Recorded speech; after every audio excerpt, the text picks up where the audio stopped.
Sorry, it's also gone 2 o'clock. Yeah, so we can Okay, start. very good. Yeah, excellent. Then I will quickly introduce you, and then you're welcome to start with your presentation. Yeah. Okay, thanks. So good afternoon, everyone. Welcome to this seminar in our Quantum at Sun seminar series. Today, our speaker is Professor Miloslav. I'm not sure how to pronounce your surname. Whatever. Znojil, Znojil, Znojil.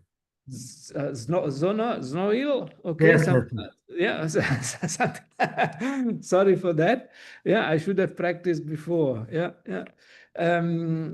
I think he's speaking out of the Czech Republic at the moment. Yeah.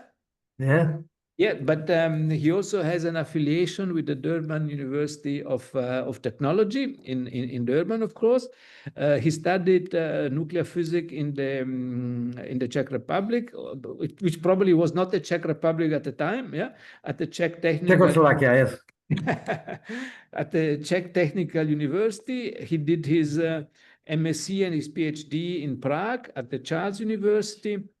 And then he also did his Dr. SC scientific degree in 1994 and had several positions in Europe and Russia, in Ljubljana, and probably in other places. At the moment, he's working at the Nuclear Physics Institute of the Czech Academy of Sciences and is a research professor at the Durban University of Technology, and is also involved at University of Hradec Králové. Miloslav, you're welcome to start your presentation. I'm here in a seminar room that you will see just now when we switch the screen from my laptop to the seminar room, and you will see later the people here in the seminar room. Yeah. So thank you very much for offering to give us a talk.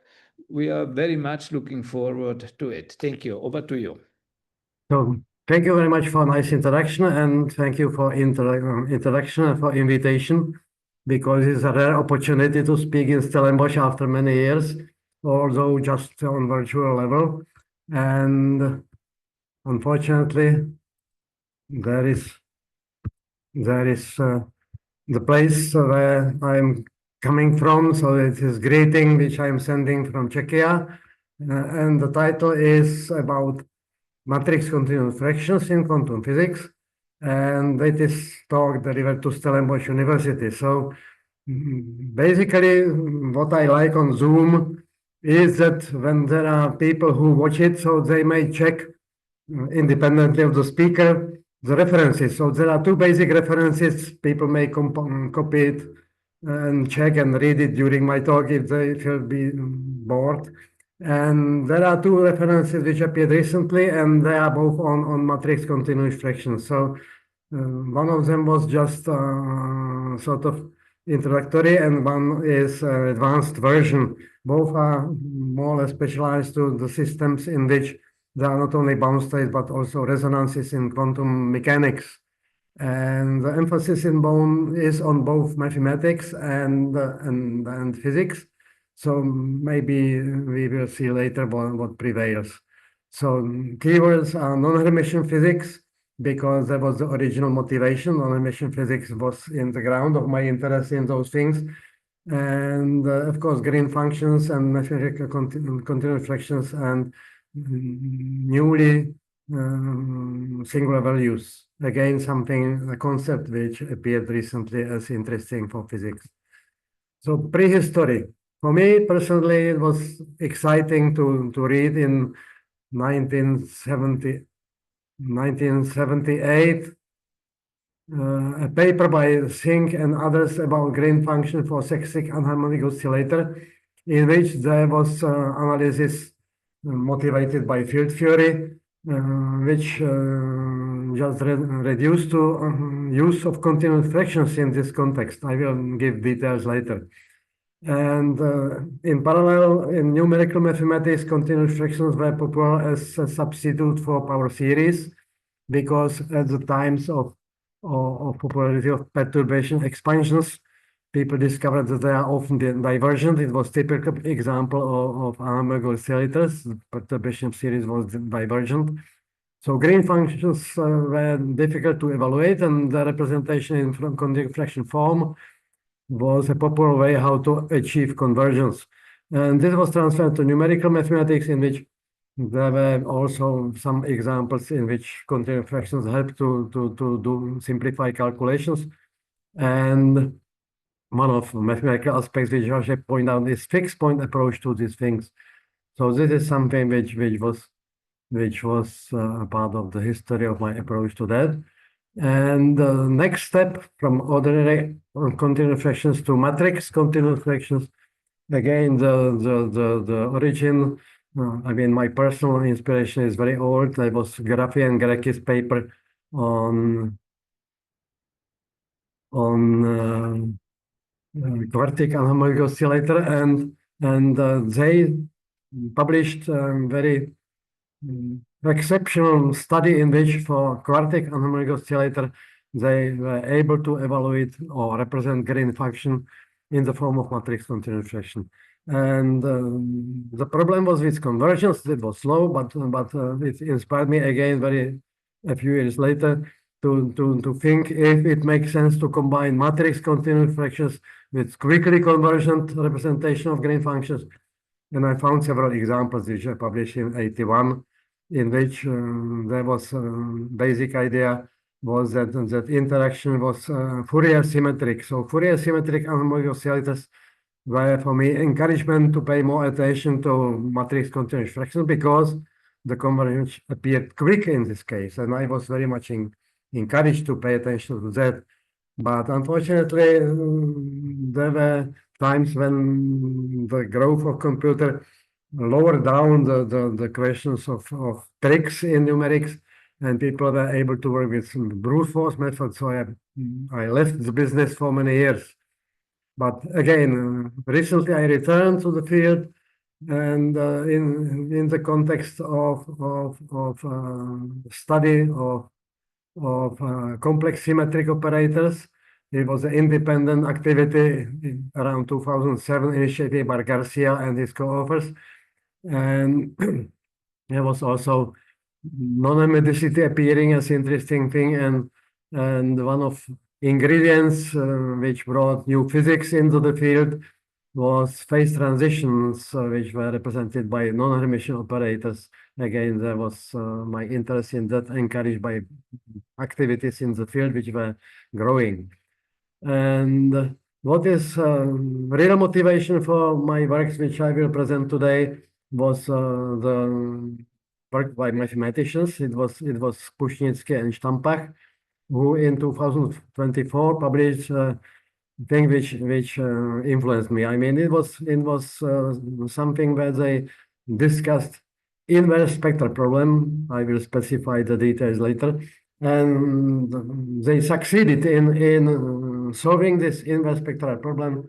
And for me, it was a big discovery because they were studying complex tridiagonal matrices, which for me were interesting as candidates for physical Hamiltonians, while they were mathematicians. They were producing theorems. And when I asked Franta Stampach whether it would make sense to use matrix continuous fractions there, he said no, because under assumptions they have accepted for mathematical purposes, it didn't make any sense. So today I will speak about this consequences of my communication with my colleagues in the Cathedra of Mathematics. So plan of the talk is the following. I mean, that's something where I will discuss quantum mechanics, in which operator is represented by three diagonal matrix. I will explain why it is exceptional representation. Next, I will move from standard things, I mean, Bounce-Stay and so on, of textbooks, to modern non-Hermitian physics, where resonances are treated as eigenstates of non-Hermitian Hamiltonians. And I will point out the difficulties that numerical localization of complex eigenvalues is enormous, I mean, challenge in nuclear mathematics. So this challenge is addressed by different techniques. And for me, it was also a challenge, sort of personal, because I imagine that in the light of Pušnický-Stampach, one could simplify the thing by studying eigenvalues via inequalities. and those inequalities are provided by so-called singular values, and those singular values are real.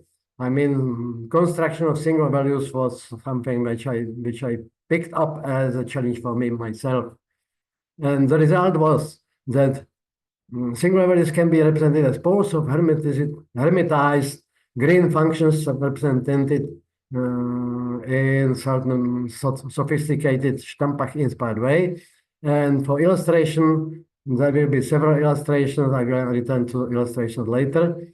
And there are two aspects of this thing. One, that after hermitization, the matrix continuous fractions naturally enter the game. So that's why I am speaking today about matrix continuous fraction, because they appeared relevant for study of singular values. And what was personal motivation and encouragement, that feeling of success, was the speed of convergence. Those matrix continuous fractions appear to be converged quickly. So that is the message from mathematician. For physicists, the message is that we can study non-Hermitian Hamiltonians using matrix continuous fractions, and for mathematicians, that those matrix continuous fractions are very user-friendly, quickly convergent. So let me move step by step along this scheme of my talk. So assumption tridiagonality of Hamiltonian. We start from, for methodical reasons, from elementary Schrödinger equation illustrative, in which you have just one-dimensional system on which a particle with wave function psi, which belongs to Hilbert space, and there is a confining potential, which is, say, real and infinite in both ends of the real axis. So that's something from textbooks, and something which you find in secondary school as illustration of quantum mechanics is. But if you are a practitioner, you convert differential equation into difference equation. That's the difference equation form, because you can discretize coordinates and use equidistant lattice of grid points, which is such that your wave function belongs to this type of Hilbert space of integrable sequences. So having my Hamiltonian in this reformulation means that once you accept the most standard Dirichlet boundary conditions, so you have Hamiltonian represented by tridiagonal matrix. So that's the illustration number one in numerical technologies and so on. And having the tridiagonal matrix like that is very frequently encountered in numerical circles, and my friends from numerics in Prague usually are happy when they see tridiagonal matrix. So standard analytic continuous enter the game here. How? Let me show on the next page that if you have tridiagonal matrix eigenvalue problem like that, and let's assume that the dimension is infinite. So that's a challenging thing, which, of course, not all methods are useful for. And nevertheless, in many cases, the thing is tractable by factorization. So Schrödinger operator is factorized like that. And if you factorize your Schrödinger operator, you may put different assumptions, and the standard approach of this type factorization solution method is that you require the dot determinants IQ to 1, and middle factor F is something with diagonal matrix with elements like that, and those elements are to be constructed. So now in more detail, those two outer factors U and L are chosen bidiagonals and with units on the main diagonal and some unknown parameters of the diagonal. And if you reparameterize those off-diagonal elements like that, so you get the condition sufficient and condition of validity of this factorization is just these nonlinear recurrences for these diagonal matrix elements of F. So this is the expression which connects kth and k plus first element of matrix F, the central factor matrix. And although this relation is nonlinear, it's 1 over divided, it has a structure of continuous fraction, because when you run from n to n minus 1 until 1, So you may evaluate every f as a continuous fraction even in the limit n goes to infinity. So when you return to eigenvalue problems, you discover that your Green function is 1 over f1. And the pole of Green function, I mean, Green function is f1, the poles of f1 are eigenvalues, and 1 over f equal to 0 is sort of eigenvalue condition in algebraic form. If n is finite, so this polynomial equation, if n is infinite, so it is expression continuous fraction should be equal to 0. So that's the message. The solution proceeds like that, and continuous fractions are useful. And now I mentioned that I met this in 78 when Singh, Biswas, and Datta rewrote the ordinary differential equation as a strongly non-Hermitian problem, which means matrix elements of this tridiagonal matrix were not representing a symmetric matrix. There was an infinite dimensional matrix, and the one of diagonals, well, I mean, this B was more quickly growing than the other one. It was just linear in, and it was quadratic in, and so it was absurdly non-normal matrix, and the question was what to do with that. And the authors, which were strongly motivated by perturbation theory, at the time it was very fashionable, to resummation of perturbation series was a holy grail of theory. So they were successful in making transformations, and they were finally representing the Green function of the system of sextic anamorphic oscillator. They proved that the spectrum is real. They proved that the continuous fraction is analytic, so they made a lot of mathematics around. And last but not least, the message, I mean, unexpected serendipitous result was that there is also one possibility that those continuous fractions would terminate. And they didn't know, but a few years later, it became very popular as so-called quasi-exact solvability of Schrödinger equation. So there was byproduct of using continuous fractions, and nevertheless, let's forget for that, for the time being about that. I will not mention it anymore. And let's now move to the problem of resonances. So the previous example was about bound states. The spectrum was real, the states were bounded, and so on. There was a lot of interesting details connected with that, but I have no time to mention it because due to asymmetric form of the matrix, there were a lot of mathematical challenges connected with the questions of acceptability in the standard theory framework. Nevertheless, if you move on and if you say, okay, that was anomaly shape, which was still well behaved, but there are many other examples of using tridiagonal matrices, typically in molecular physics, where the spectrum is not real, when the Hamiltonian is non-Hermitian, and the spectrum is non-real, and the eigenstates are resonances. Evolution controlled by Hamiltonian is non-unitary, and the whole field is well known under the nickname of open system theory. So there are many people interested in that, and my recommendation goes to this book by Nimrod Moiseev, who imagines that it's time to rename the theory of resonances into non-Hermitian quantum mechanics. In some sense, it's a bit misleading because it is really non-Hermitian quantum mechanics, but theory of resonances is better understood. But nevertheless, what remains is difficulties. I mean, if Hamiltonian is not self-adjoint, it makes good sense to try to circumvent the localization of the complex energy eigenvalues, which is in general unstable numerically, difficult to determine the precision and so on. There are different techniques. I mean, at present, you may, for example, work with variable precision arithmetics and so on, but when I was trying to make use of these non-Hermitian Hamiltonians in some systems of Bose-Hubbard-Hamiltonian, which is which is again one of those theories where trivial Hamiltonians find applications and complex version of those find doubly interesting applications.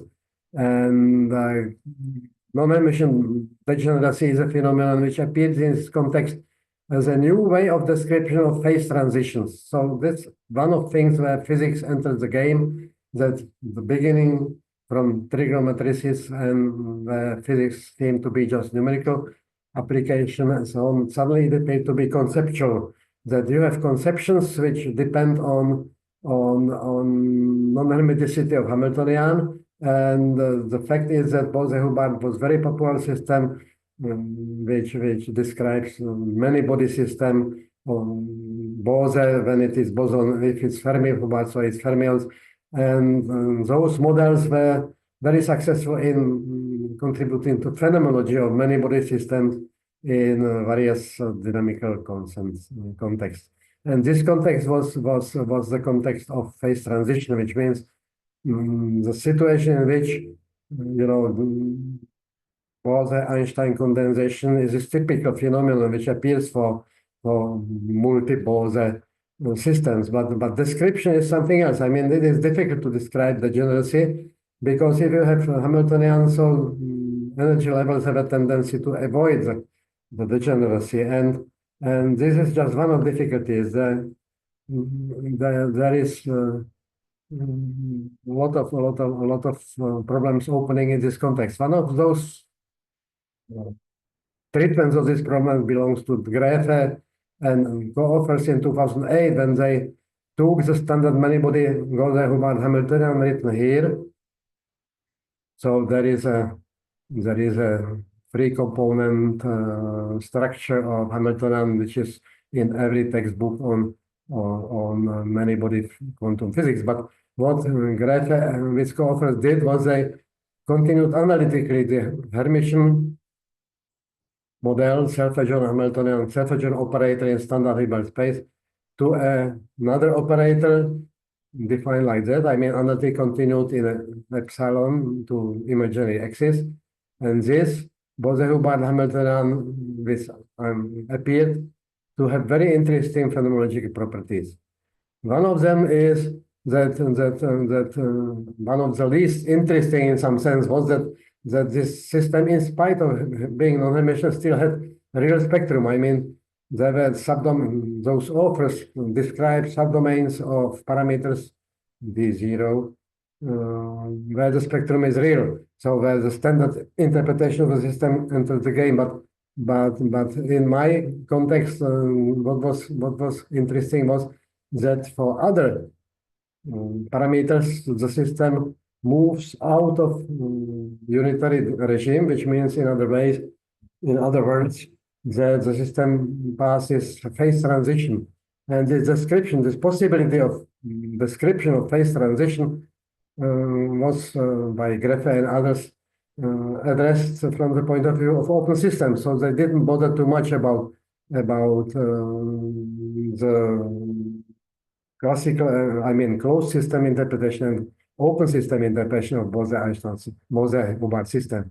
But for me, I was traditionally more attached to closed system theories where I required that energy is real, spectrum is real, and phase transition is an extreme of decay of the system. So in such a case, I finally formulated project number one. The project number one was that I decided to search for singular values of trigonal Hamiltonians with complex spectra.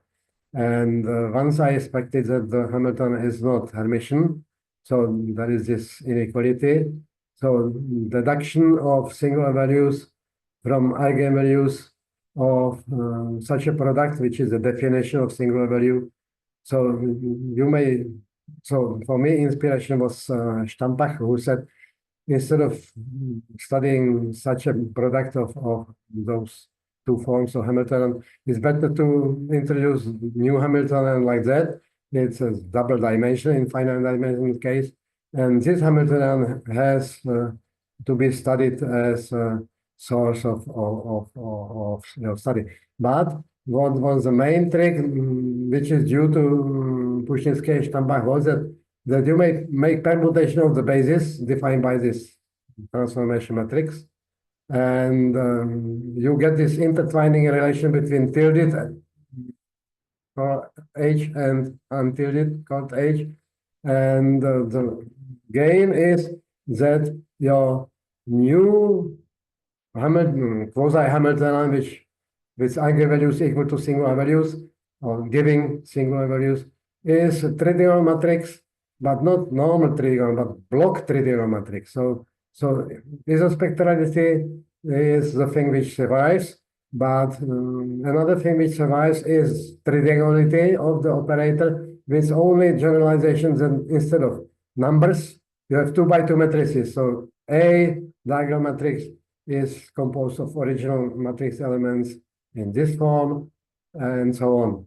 Those formulae were obtained by Bushinsky-Stampach for the model, but they expected that the matrix elements form a bounded sequence, so the spectrum is continuous and so on. For me, it was not acceptable, so I had to solve the new problem, namely to search for the eigenvalues of this type of Schrödinger operator, where this is a double Hermitized quasi-Hamiltonian, and these are singular values which we are searching for. So having this analog of factorization, which I mentioned above, I believe that I get matrix continuous fractions.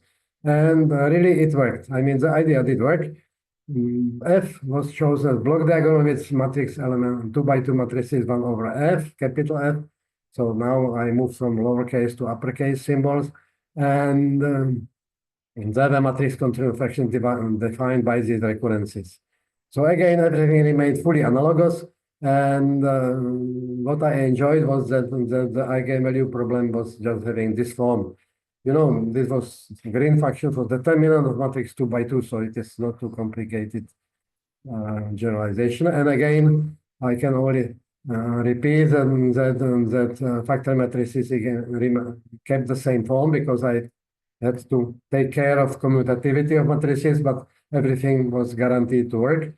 So there are just those two factors, U and L, and so it was also possible to construct also wave functions, but I skipped the details. They are given in references. So that was something where there was a definition of green function, and the challenge number one posed by mathematical colleagues of mine was that I had to study the convergence of those continuous fractions, which I proposed to be of use in quantum physics.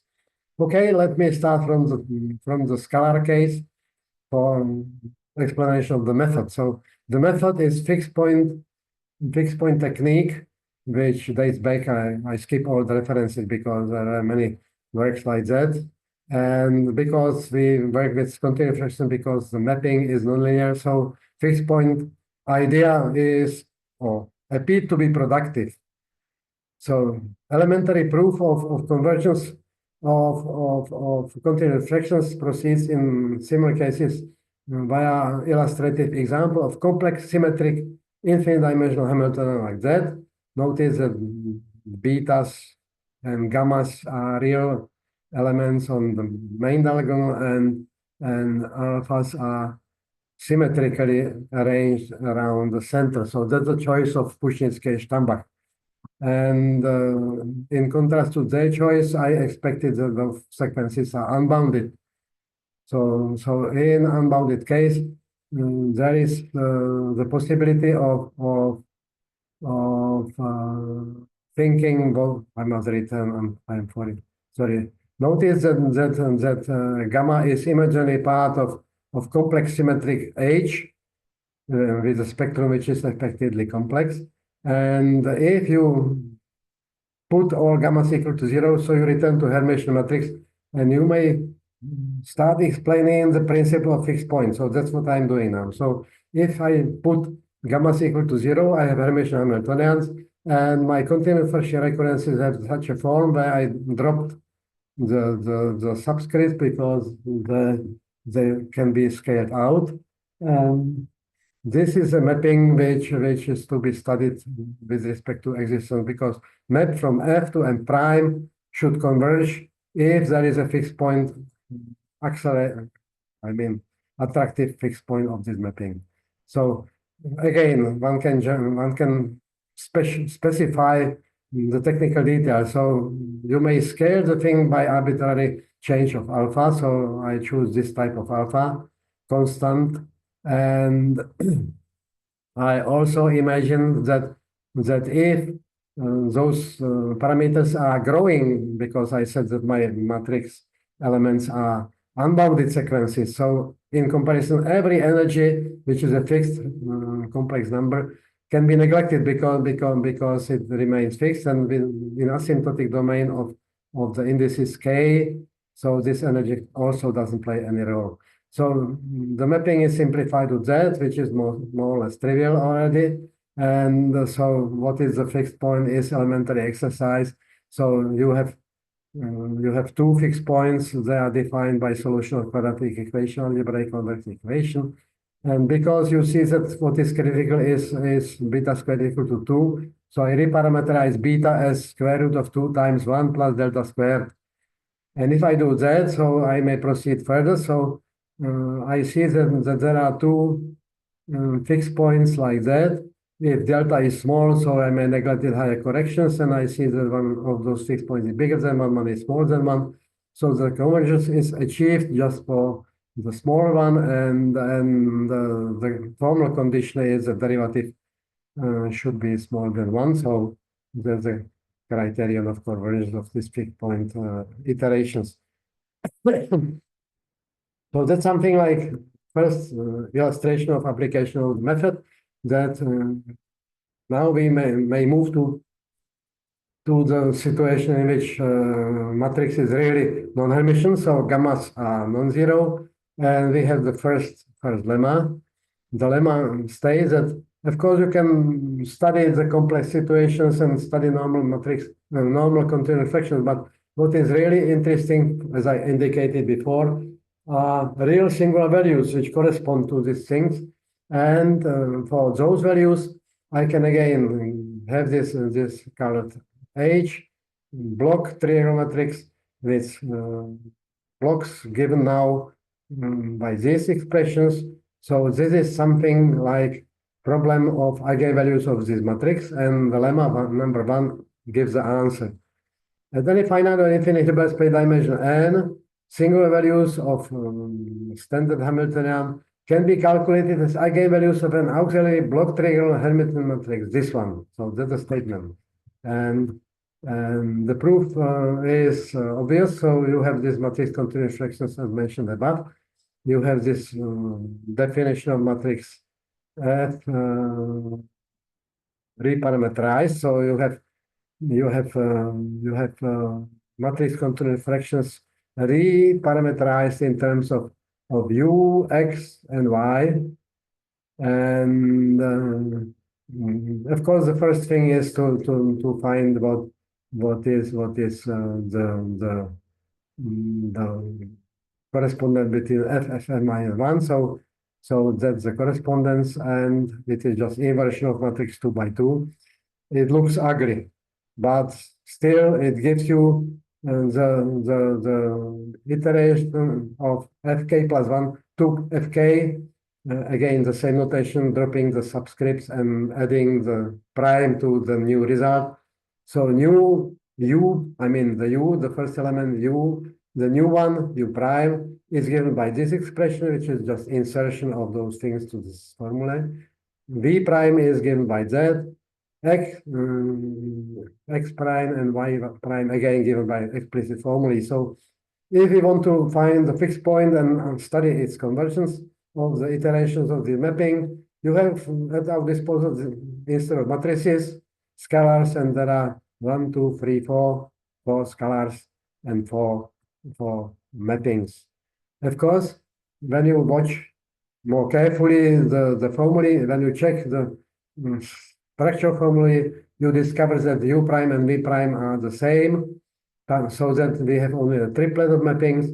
And when you use initial value of infinity or at cutoff of u and x and so on. So you can discover this identity between u and y, where gamma and sigma are those parameters from the mapping. Sigma is again for singular value, gamma is this element of matrix. So we may fix the scale again, alpha, now we decide to choose alpha, I mean this alpha equal to 1, so we rescale all quantities. Then we start to search for fixed points and we have to analyze the convergent accumulation property of the iterations.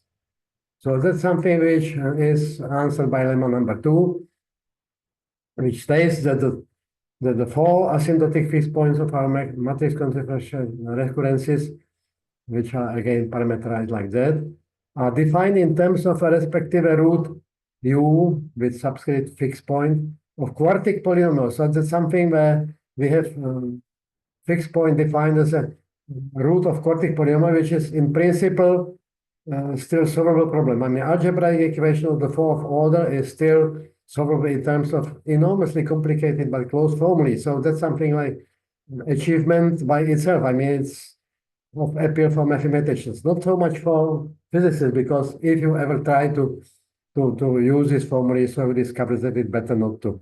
So the value of, but nevertheless, the lemma continues. The value of x is given by this relation. So x, it is linear in x, and x is just here, polynomial equal to 0, and it depends on this u, which is a root of this polynomial. So once you know the fixed point, you may fixed point for u for the one parameter, so you immediately also redefine the second, third, and fourth parameter. So that's something like statement lemma number 2 says that the problem remains in principle exactly solvable. Now, question is what to do with that in practice. So let's have a look at it, how it works in practice. So if you ask for the practicality of conversion, if you have some specific model of above mentioned class, and if you make such a choice, so I fixed the imaginary parts equal to 1/2, the real parts equal to 4 on main angle of Hamiltonian for singular values, was a Hamiltonian, I should say. And when I choose a random choice of singular value equal to 1, so equation search for fixed point position is very, very quickly solvable and gives just 4 roots. You know, it's a fourth order polynomial equation, but solution is elementary. That's exact solution of defining 4 fixed points of the mapping. So there are 4 plus minus prime minus. So there are 4 fixed points of the mapping. And if you evaluate this exact quantities, you'll get approximate numerical value. So there are these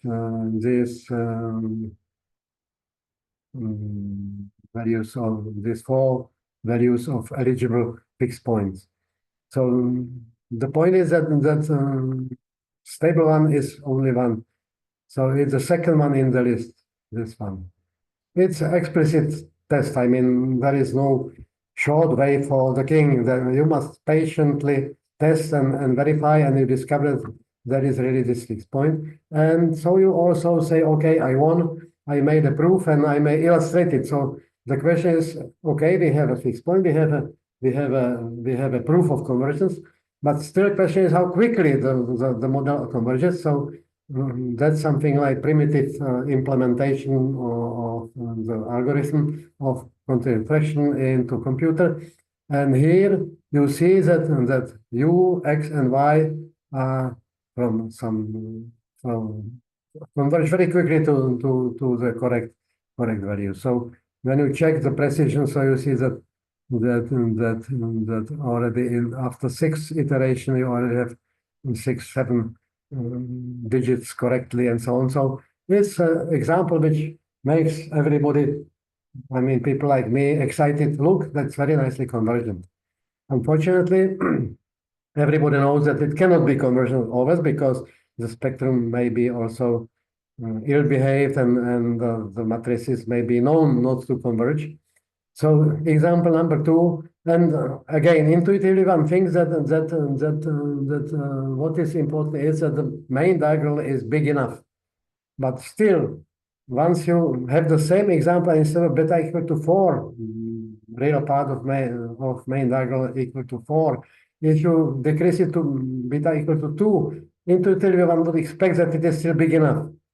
But you again implement the formalism, you have this polynomial, and you don't need to solve it because you see that it is strictly positive. So it doesn't have any real solution at all. So there is no fixed point at all for this choice of parameters. So there's another example, illustrative example, that you don't need to go too deeply into complicated structures. You may use very elementary arguments showing that once the polynomial is strictly positive, there is no chance to have singular values. So all roots, of course, once you have it, so you already can search for roots and so on, but it is just marginal comment that all of your 4 roots can be found explicit form, because after all, this polynomial is tractable by computer software.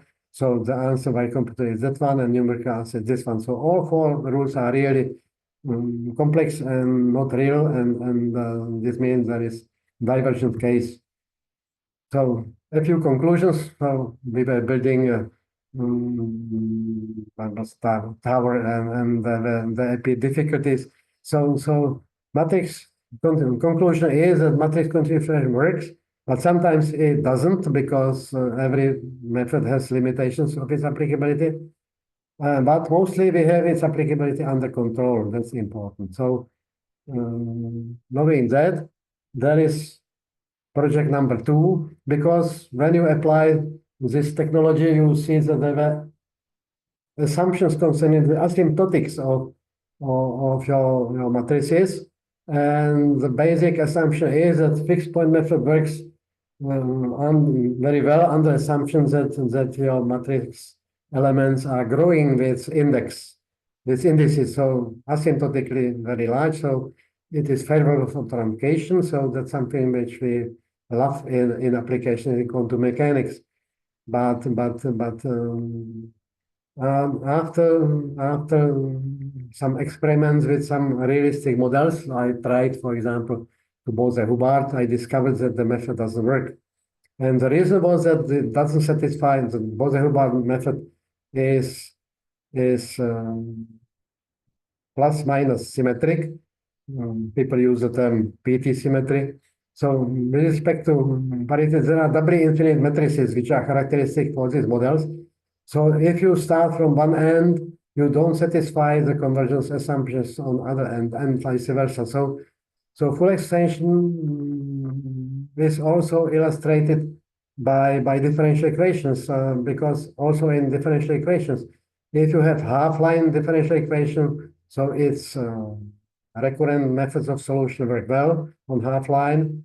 But if you move to full line, so you have to match very often when you have your potential infinite on both ends of the real line. So the good idea is to start from the left and from the right and match the recurrently produced solutions in the middle. So that's a standard experience of numerical mathematicians. And of course, I took this experience also in this discrete version. And before going in details, let me emphasize that one of unexpected and very recently discovered things is that not only this experience holds for quantum mechanics of self-adjoint operators, but even if your potentials are asymptotically large but not real, I mean, you would guess that the system is not confining. So you would still get good example with the real spectrum and so on. Illustrative example, Miloslav in 1993 proves that having this standard unhomogeneous confinement, I will show you the picture later, is isospectral. I mean, Hermitian, nice textbook, is isospectral to non-Hermitian operate with complex potential. I mean, complex potential, which is minus x to the 4, which is absurdly looking potential. And so just trying to get experience from this is a bit difficult. I mean, counterintuitive. So this is a standard potential, which is isospectral. I mean, standard real confining potential. Everybody understands the spectrum is discrete and real. But once you discover that, once Gracchi and Graffi proved that it is isospectral to potential with real part like that, I mean, asymptotically quickly decreasing and having more of a subdominant imaginary part, which also grows, but not so quickly. So having this absurd model is the word of warning. So one must be very, very careful. And for me, it was inspiration that the same warning must be also taken into account when you study non-Hermitian Bose-Hubbard model. So again, let me now return to this realistic Bose-Hubbard model, as I mentioned, described by Graffi and others. And let us study just subcase in which the control of tunneling V is fixed to 1, in which the strength of interaction between particles is also chosen equal to 0, and in which the Hamiltonian is just one parametric thing, which is tridiagonal. So having this type of matrices, you know, for 3 particles, we have this type of Hamiltonian. For 4 particles, we have this type of matrix, and you discover that it is interesting structure. The spectrum is real, and where the energies are given explicit formally by explicit formula, and moreover, those matrices always exhibit exception points at the end of the line of gamma. The exception points are dangerous of all levels. I mean, there are maximal order exception points, which is the dream for people who would like to describe Einstein-Bose condensation. So another matrix look like this. So you see that there is a sort of system in the craziness. My friend Gezaleva, you probably cite Shakespeare. So that's something that where the 4-particle item is like that, and one starts thinking, is it really the only possibility how tridiagonal matrices can have these actual points of maximal order? And as a marginal comment, there was a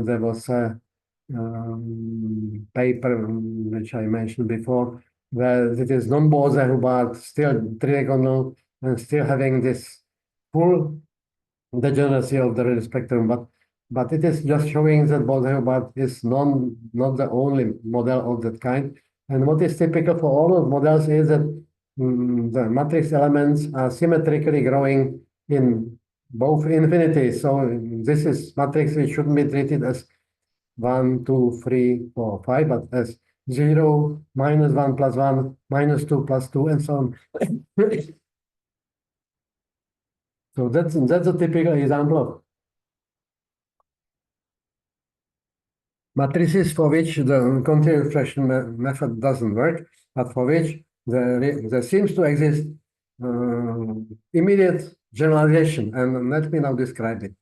So it will be my final, so to say, example of continuous fractions, where I will emphasize that you can avoid even such dangers like having anomalies and breakdown of assumptions, where you can still employ the idea which is more or less the same. You must modify it properly. So when you take the Bose-Hubbard-like Hamiltonians, like this type of complex matrices, and if both upper and lower extremes are quickly growing with the subscript.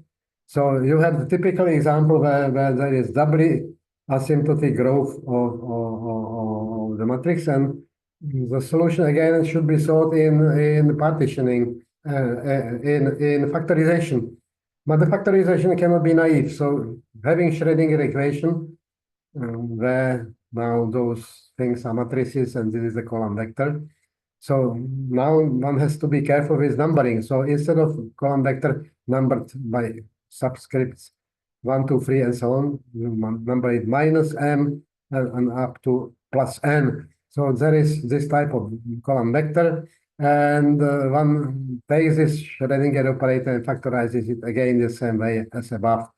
So again, F is diagonal with continuous fraction-like matrix elements, but now it cannot be matrix continuous fraction because, as I indicated, it wouldn't converge. So the trick is that you make a partitioning which separates both infinities to left one and right one. And for example, the factor u, which is u from upper, originally was this upper matrix, upper bidiagonal matrix. So there was main diagonal and upper diagonal. So now after partitioning, you must reflect the fact that in opposite direction it should work opposite way. So this U matrix is not anymore upper because it is upper only in this right part, but in left part is lower. So matrix elements are again one along the main diagonal, but the lower matrix elements are in this part to be made compatible with algebra. So the same applies for the L. So L, which was lower to the right, is now lower to the right and upper to the left. And having this sort of ansatz, you succeed and get to the main point. You have those sets of matrix matrix elements of the diagonal factor F, and you separate it into two sets. So you have F minus m and so on up to F minus 1. This is one set of recurrences, which are already continuous fraction-like, and initial from m smaller or equal to infinity, you have this initialization. So if it is infinite dimensional, you have continuous fraction and so on. And to the right, you have this type of recurrency which you already knew before. So now we have two sets of continuous recurrences, and the SAQuTI equation now has to have the form like that. I mean, again, only F factor could carry the information. But what remains to be specified is the matching of those two branches, and this is answered by lemma 3. One of my colleagues complains that I have no theorem, I have just lemmas, but you know, that's something where the proof of the pudding should be in the eating. So it's a challenge for future users of those formulae of matrix continuous fractions and ordinary continuous fractions. So lemma 3 says that green function F0, the poles of which are single values of are eigenvalues of complex tridiagonal matrix, can be defined in terms of two continuous fractions by this formula. So that's the main algebraic result. And you know, people who love playing games with subscripts may find it easy, but you may try at home. So for homework. And again, illustration goes from discrete Schrödinger equation where now we have potential which is on both ends. I mean, X is full real line, potential is confining on both ends, and your trigonometry is like that. So it's very large. This is very large, and you have to calculate eigenvalues. I mean, energies of the bound state problem. And again, the factorization gives you the possibility of calculating resolvent. Many people love working with resolvent. So the point is that you can invert those matrices in closed form again. So for example, U to inversion of U has this type of structure, and the same for L to minus 1. Again, good for exercise for sophomores. And ultimately, wave functions are obtained in closed form via recurrences. So if you split your wave function into two halves, positive part 0, 1, 2 subscript, and negative half 0, 1, minus 1, minus 2, and so on. So you see that both satisfy recurrences. So you may just see that this times this plus this times this is 0. This times this plus this times this plus this times this is 0. So the first step, F1 is defined in terms of F2, F0. psi2 is defined in terms of psi1 and psi0 and so on. So you see that those formulae define wave functions in closed form, and what remains unknown is psi0, and you can fix it in any way as a normalization parameter. So you get wave functions. And now the final, so to say, climax of the story. The same procedure can also be extended to single values. So from eigenvalues, which were mentioned above. So you again will be interested in single values. So you get again in the same way as above. I mean, by choosing permutation of the basis, you get doubly infinite block tridiagonal matrix quasi-Hamiltonian, which I call quasi-Hamiltonian, and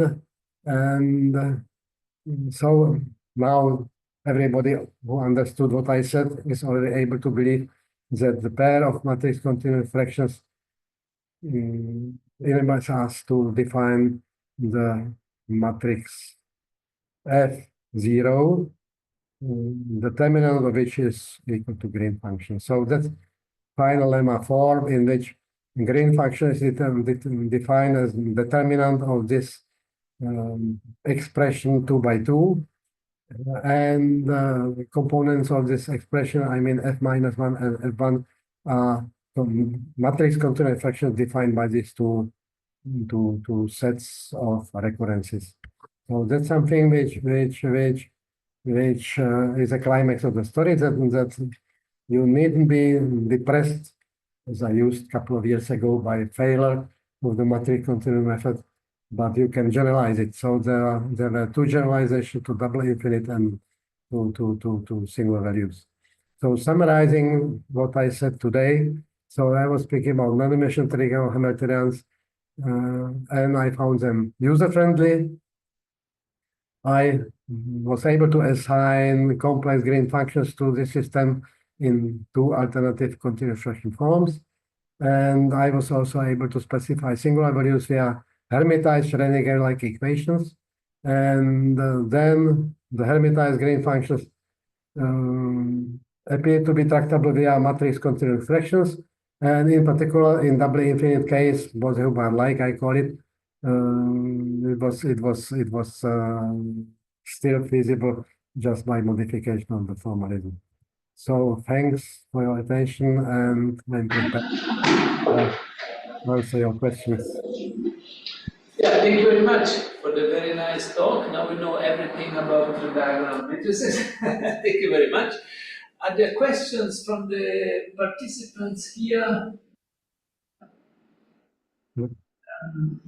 Maybe while people think.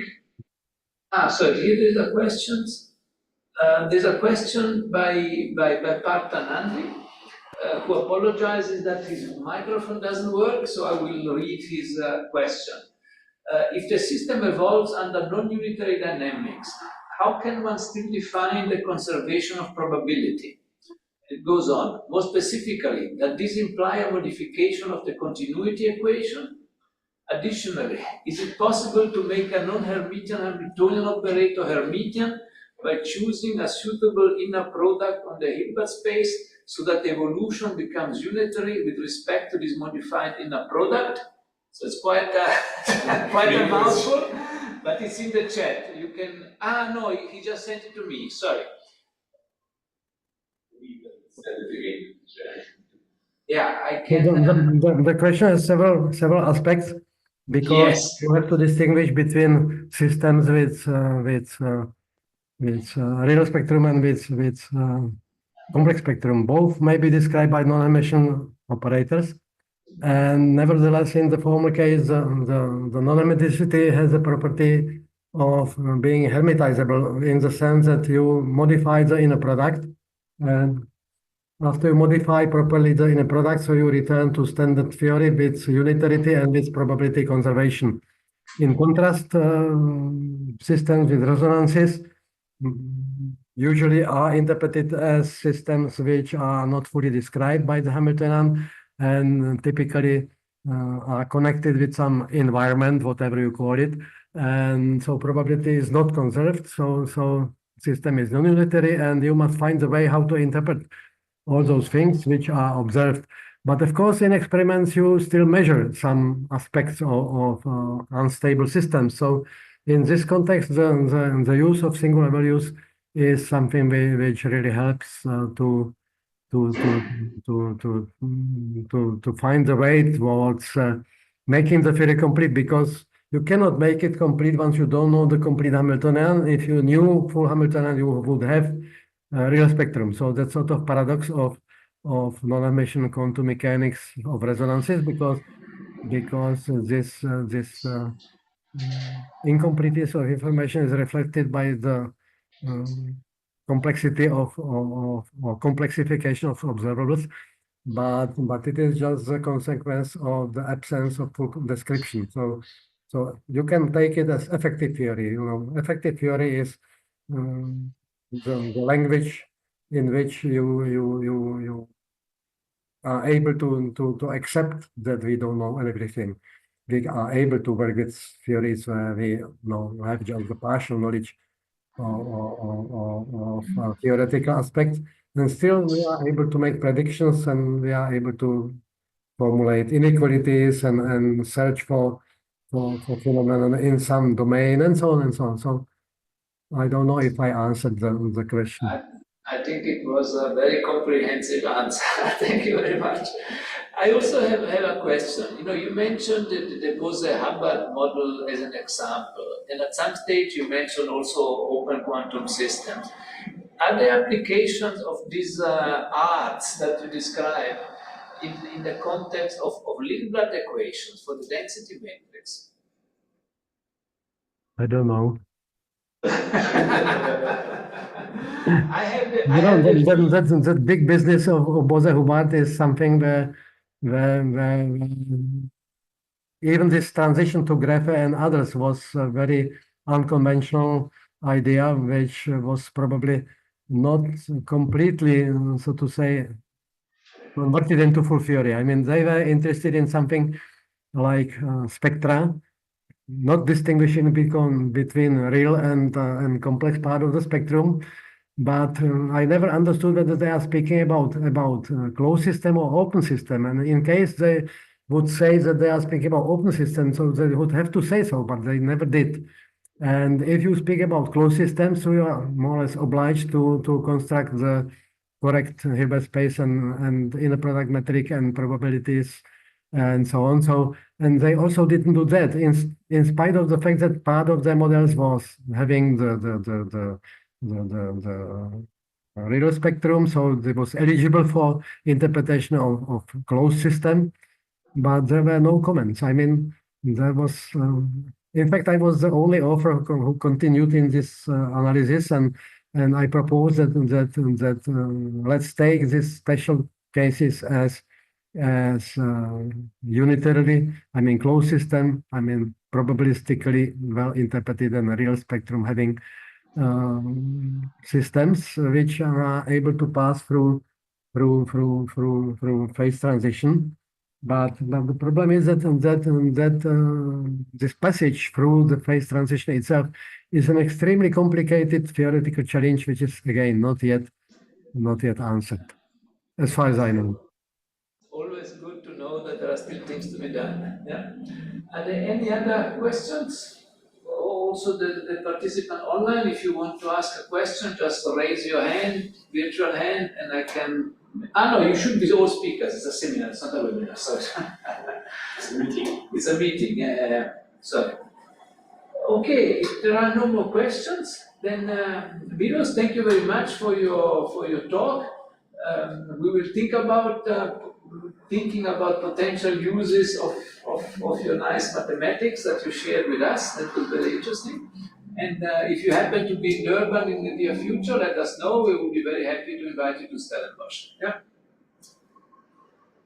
On my side, thank you for your attention again, and I really feel happy that I returned to Stellenbosch again, in spite of being this presence only virtual, because with all those technology of seeing your faces, it's a real pleasure to be there.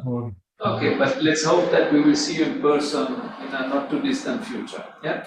So thank you very much. Have a nice weekend. We drink a coffee in your honor just now.